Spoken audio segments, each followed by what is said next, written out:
Okay, welcome back, and I hope you all are following along here. I'm going to try to make my handwriting a little bit cleaner, um, but like I said, this is ad hoc. Okay, now as we move along here, let me get a new slide. Come on, new slide. There we go. And let me get my pen. All right. In the previous videos,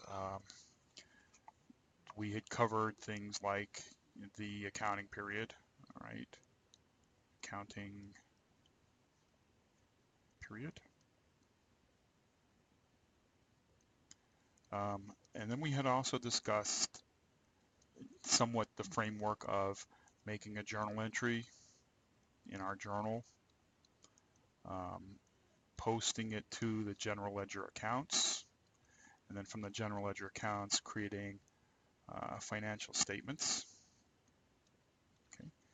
And in the last video, we started to go into a more stepped process um, as to exactly what happens at the beginning of an accounting period all the way down through like the end of an accounting period, the kind of basic process that you go through.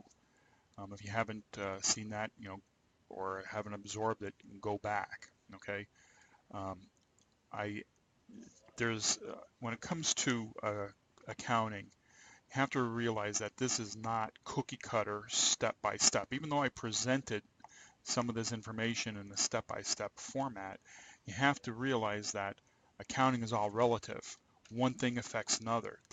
It's really not I just need to just do this exactly. Okay, no, if you look at the video on thoughts on accounting, I had explained that this is about understanding concepts and application. It's not memorization and repeat. So even though I'm presenting things in steps, a lot of times when I'm talking about steps, um, I'm going to end up deviating from it. Okay, but for this one here, um, like I said, the first we had talked about accounting periods.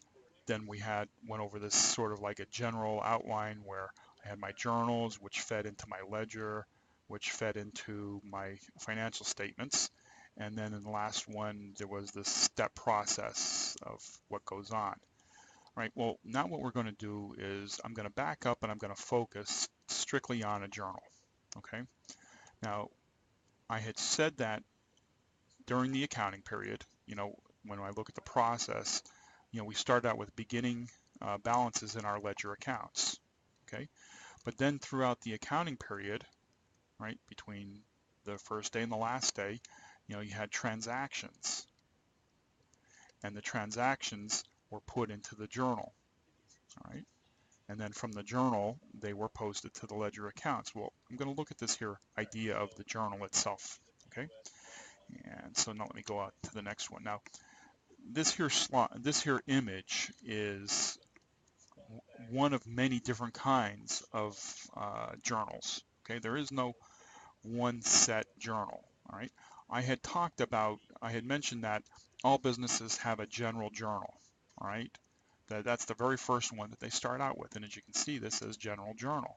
But I also had said that depending upon the needs, when you have a lot of entries, you create additional specific journals. You might want to create one for cash receipts, create one for cash disbursements, maybe one for payroll, or whatever. The naming convention was up to you to be able to group like transactions together in order to be able to do research a lot easier. Okay. Well, even though you're creating these specific journals, okay, you have to realize that journal entries all have um, a specific information that's required, regardless of what the journal looks like. In this case here, as you can see, I have a date, okay? The date is a required information. And then I have a description here.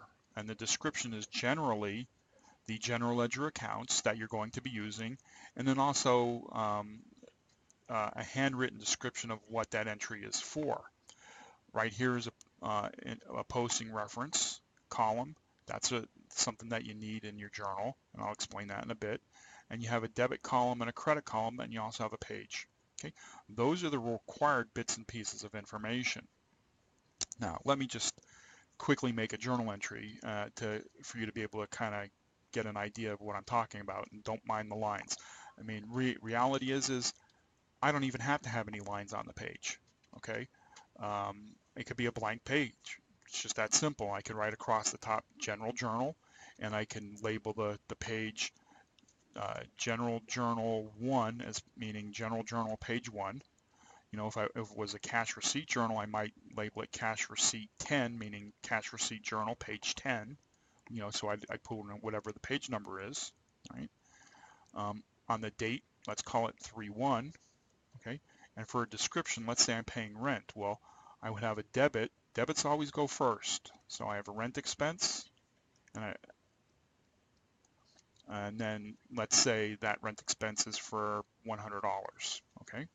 And then I'm paying it in cash. Now, credits go second, and credits are always indented, okay? So here this rent expense is right up against this line, but we indent when we do our credits. Why? Because our columns are that way. My debits are here, and remember the definition of a debit is what's on the left, and the definition of a credit is what's on the right. And I realize that you haven't gotten that yet, but that's why debits are on the left and credits are on the right. Notice that that's indented, right? It's not right up against this line like you see the debits, right? So when making those journal entries, you know, the important thing is you put the page. Now remember, if this is a blank page, I mean, let me go to a blank page and do one.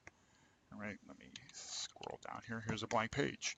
If I had a blank piece of copy paper and I wanted to use this as a journal, I would, you know, label it as a general journal, right? I write out the words, and I would make the page GJ, whatever page it is. Let's say it's 3. And over here, I would put the date. Let's say it's 3/17, and I'm paying for utility expense. And let's say that utility expense is $37.10. And I'm going to pay it with cash. Okay, that's a credit to cash, and that would be $37.10. And then I can put in a description if I want. You know, if you're buying an asset or something like that, you might write in a description to record the payment of March 2014 utility expense. Okay, this here is not an absolute requirement, especially if, you know, this is a common entry like utility expense or rent expense. But if it's an off, you know, it's something that you don't do that often and it's a complicated entry, you would want to record as much information in your description as you possibly can as to how you arrive at the figures. But notice I'm using a blank page, okay? I have all of the information that I need on this page that's required. What journal I'm in, the page, the date, the description of the accounts I'm using, and the amounts. Now, the only thing I haven't included here yet is the posting reference, okay? And the posting reference column you use when you're actually posting the journal entry into your general ledger accounts. So if I was doing that, and let's say utility expense happened to be account 510, well, when I actually wrote this 3710 in the utility expense general ledger account, I would write the posting reference being the account number in the posting reference column, and cash, let's say the cash account is 101. Okay, so when I wrote the 3710 on the credit side of the cash account, I would come back into the journal and write 101. And this way, anybody who sees this entry knows that because I put this in the posting reference, it was posted into the general ledger accounts. Whereas if I come back to the previous entry here, I don't have the posting reference column filled out yet. So therefore, it means that I haven't entered it yet. Somebody will have to still post this into the general ledger. Now, the reason why I'm going through all of this when it comes to dealing with the journal is because, you know, this one has 2 columns. Okay, I've seen, you know, you can have 3 columns. Let's say this was an additional column on the page, or even 4 columns is not uncommon. Well, you'd still put the same information, 3-1, you'd put the descriptions here, and you just skip these two columns. You wouldn't even use them, okay? And you'd come over here and you would use, this column and this column, okay? It doesn't matter how many columns as long as the information is formatted correctly and all of the information is there, right? The lines on the page do not matter, okay?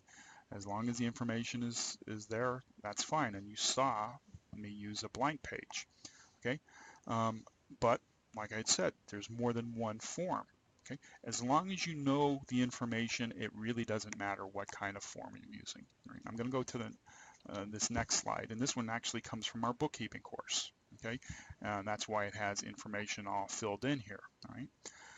Down on the bottom, you can see this is a 2-column general journal. Well, this is exactly like that previous slide right there. That's a 2-column general journal.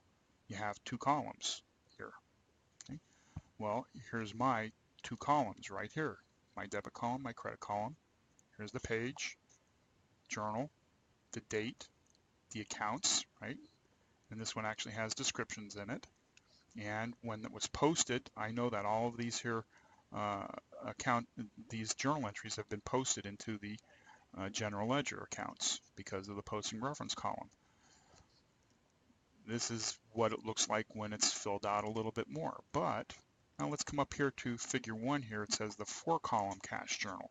Okay, they're calling this a cash journal because that's what the purpose of it is. Anytime that they're affecting cash, they're putting it in this cash journal. But notice it looks very different from the bottom one, but yet all the same information is there. Okay, here's the name of the journal, here's the page, here's the date, here's the accounts, here's the posting reference column. And now what makes this different is this here is a general ledger and this is a debit column and a credit column.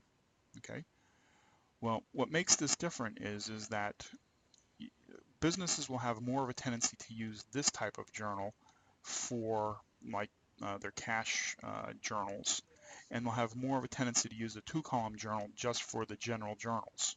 All right, and the reason why is because if I'm going to use a journal and I'm going to always be using cash, right?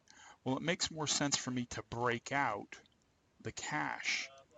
And you'll, as I kind of quickly explain this, Bell National Bank is the checking account that they're using as if it was cash. So if I have, say, 100 journal entries and 50 of them affect cash, right? Well, what I want to do is I want to create a separate column so that I could put all of my cash entries in, all the sides that have the cash. So in other words, like here, James Gordon Capital invested $2,000 in cash into the business. Okay, so here's my debt. Because my cash is increasing, it goes on the debit side, and you'll learn about that in the future. And because I'm hitting capital, it's over here. So this is a 1-line entry for that journal entry instead of a 2-line entry like it's being shown right here. See here, the Bell National Bank is a debit, and the credit is here. It's now on 2 lines. Well, on this one, it's only 1 line. All right, and the reason why we're doing that is because if we have like a whole bunch of debits and a whole bunch of credits that are going to affect our cash account, well, instead of posting each and every one, posting this 2,000, posting this 500, posting the 3,500, 9,250, and this 249.50, what we can do is we can add all of this information up and only make one posting here for the amount of $2,500, and we can add all of this information up and make one posting for $692 instead of posting 1, 2, 3, 4, 5 entries. If I had 100 entries and 50 of them affected cash, why would I go and it's just more efficient and less prone to being error when I don't have to post the cash 50 times, when I could just do the math and only post 2 numbers, right? It makes more sense to only post 2 numbers instead of posting 50. And when you're looking when you see me later on post into the ledger accounts in another video, the page reference becomes very, very important. The posting reference becomes very, very important because that tells me where to look in the journal to find that information. Okay, now to go a step further,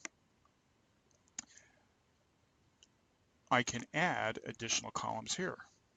Okay, let's say I have a 36 unit apartment building, okay, and that means I'm going to receive rent 36 times a month. Well, I might add one column here and call it rent revenue,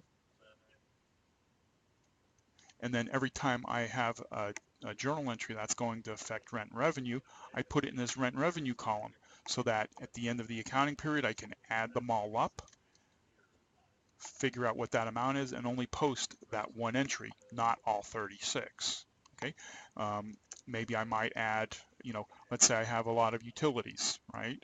And I might have, say, 10 a month. Well, I can create an additional column, and then I would only have to post the one amount for utilities. Okay, you don't get too wild and crazy with this when you're doing books by hand. You kind of use a little bit of judgment because you don't want to create a column for each and every account that you have in your ledger accounts. And of course, you don't need to even bother with this when you're using a computer system. But it makes sense for you to understand manual bookkeeping, doing it by hand, because then if you were using a computer system, you would know how to fix your error. You'd understand the process and the flow. I've seen too many people use a computer system and not understand basic bookkeeping or accounting, and when they make a mistake, they have no clue how to fix it. But that's for another video. All right, so for this one, this kind of, I hope, gave you an overview of what happens with a journal. All right, so we have, transactions occur, and when the transactions occur, we create the journal entries in the journal, and then our next step was to post them to the ledger accounts, and we write in that posting reference column there showing that we actually did that. Okay. In the next video, I will move on to sort of like the next step. Like I said, I'm giving you a little bit more specifics now as part of that process, and then we'll end up tying everything together. Okay.